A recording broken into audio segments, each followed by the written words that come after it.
It's a while back when I received an email from one of my email list subscribers asking something like this. I can get good results with loops from sample packs, but I struggle to create my own unique sounds, right? So the question that instantly popped up into my head was, so what's the problem then, right?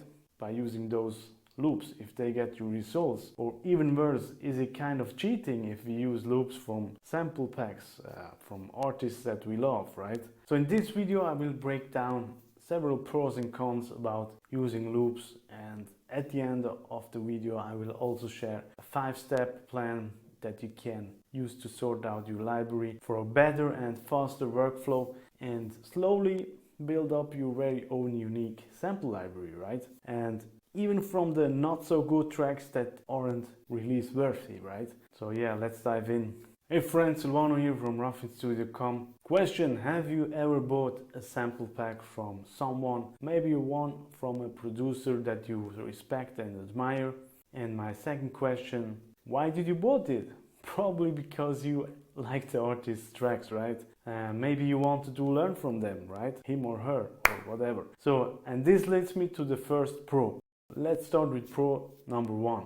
Number one, they are a good learning resource, right? So they are good for remaking, analyzing sounds, and by doing so, we acquire new sound design skills and so on, right? So we can reverse engineer your favorite artist's sound and how certain sounds can probably help and work in a track to adapt it for your future tracks, right? Second pro, they are great for inspiration. For example, for using it as a placeholder if you jam out ideas, and then you can either take it out and replace it by your very own stuff or use something else, right? Pro number three, they can speed up the production process, right? So for example, I tend to use loops more as background stuff that is somehow a little bit hidden or mangled, or edit them with effects or whatever, right? Pitching down, pitching up, filtering, whatever, right? Now let's go to the cons. They have limited capabilities, right? For example, we can mangle them, but we don't know exactly how they were created, right? So in opposite, for example, to presets or templates, we can adjust the presets and turn things on and off to really reverse engineer things. With loops, we have no idea how it was created, right? We can't do that. So it's like you eating your favorite dish in your favorite restaurant. You love the dish, but you have no fucking clue how it was exactly made, right? Number two, con, it's not unique. Other producers could potentially use them too in their tracks. This is obvious, right? So what I found is using those specific artist loops, my sound often had that touch of that specific artist, right? The track sounded like, for example, a Sila Bexi track, but that's not what I wanted, right? Even though, of course, I love Sila Bexi, but it should sound like you and not like someone else's work, right? So what I use them for is to mangle them or use them as a supportive element in a track and not as a main element. But that's just my thoughts, right? Number three, 80 to 90% of the sounds inside those packs I barely use. And I'm talking about loops here, not individual samples like kick, claps, etc., right? So what I found often is that I most often use some effect stuff or drums to fill the gap, or some soundscape stuff, and honestly, most of the loops never make it to an actual track because I scroll around and in the end I don't like anything, or it doesn't just fit into the track, right? On the other hand, a preset or so we can adjust to our very own needs and to a specific track, right? Now the big question, should you stop buying or using loops and sample packs? I think, to be honest, no. Of course it's completely up to you. I like to buy some of them, but why not use them as an inspiration and then come up with your very own sounds and build up your very own library over time, like I will show you in a minute on how to do that in a specific way, right?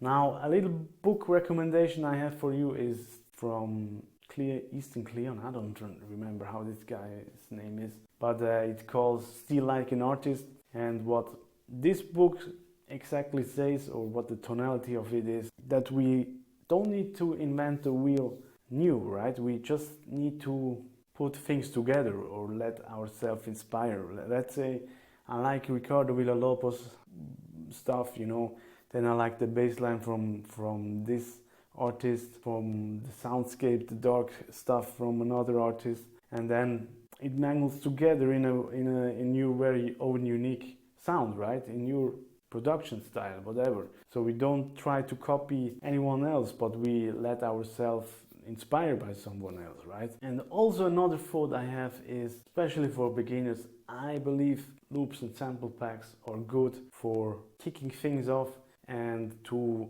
actually see how certain sounds or tonalities can work inside a track, right? And then let yourself inspire, but not copying things, right? Now, as I said, I have a little 5-step plan to improve your workflow with your library. So to come up with your very own library over time. So the first thing I recommend is dividing your sounds into something like working library and master samples library, right? It doesn't really matter how to call it as long as it serves your purpose, right? And what I mean by that is you have one master library where everything is in it. So if you download something, everything goes in there. And then the working library is actually the things that you sorted out, right? The working libraries, there are only the sounds that you like, right? So this is step 2. Listen through them and then sort them out by type, like soundscape, kick, clap, etc., right? You get the idea. And if you want to go OCD style, you could also use one of those sample library organizational programs like Synonym, ADS, or Sample Library, or Samplism, I guess it's the name. Again, I don't use them, I just create 2 different folders and then subfolders with the specific name or category that the samples or loops correspond to, like kick, clap, whatever it is, right? Third point, simply the one that you like, you put into the working library, right? And put them into the categories, right? Step number 4, link both folders to Ableton so you have easy access to it. And step number 5, this is the most important one. After every track that you finish, go through it, even the worst, shittiest track that you produced, go through them and find the gold in it, right? There is always a little sample or something that you can reuse in a later track, right? And the key point is find them, right click, show in Finder on a Mac, and then simply copy it to a new folder that I like to call like and need to sort out, something like that. And then once in a month go through them and then sort them into the working library, right? So we have our own unique sounds that we came up during the process of finishing tracks. We have the samples inside there, right? And yes, I get it, it's a boring task. I actually hate doing it, but in my opinion it's worth the effort for the long run, in the long run, because over time you build up more and more samples if you finish more and more tracks, and I think it's worth it, right? Now, action step number 2, can you find a specific sound that you want to remake? Doesn't really matter if it doesn't sound exactly the same like the sample, right? Remember the Still Like an Artist methodology. We look for inspiration and then evolve it to our own taste, right? Our skill set and so on, right? So we don't need to copy one-to-one a loop, a sample, whatever it is. And number 3, let me know in the comment section what kind of loops from sample libraries you like the most. Is it what categories?